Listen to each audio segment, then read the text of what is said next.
हमरा जे अवस्था में अहाँ सब देख रहल छी ओहि अवस्था के देख के बुझ गेले हेबै कि हम की कह के प्रयास कर रहल छी।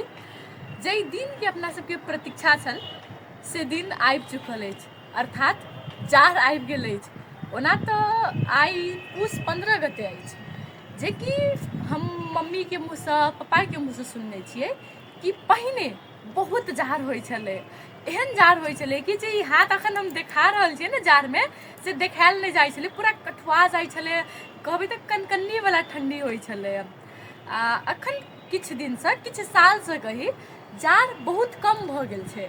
आब वो जाड़ किया कम भेल छै ओहिके विषयमे हमसब किछु गोटे से आइ बातचीत करऽ गेल छलहुँ हँ, जे वीडियो अहाँके कहबै तऽ काल्हि तक आबि जायत। हुनका सबसँ हुनकर अनुभव लेलियै कि एखन के जाड़ में पहिने के जाड़ में की फर्क छै।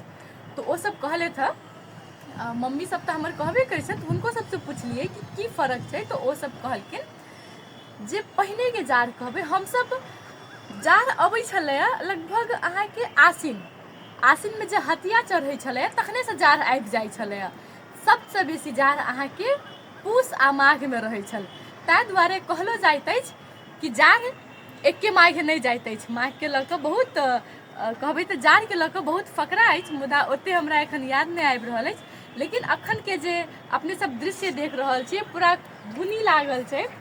हुनकर सबके कहब अनुसार पहिने तऽ धुनी एहन रहै छलैया कि खिड़की खोलै छलियै तऽ घर में आबि जाइ छलैया।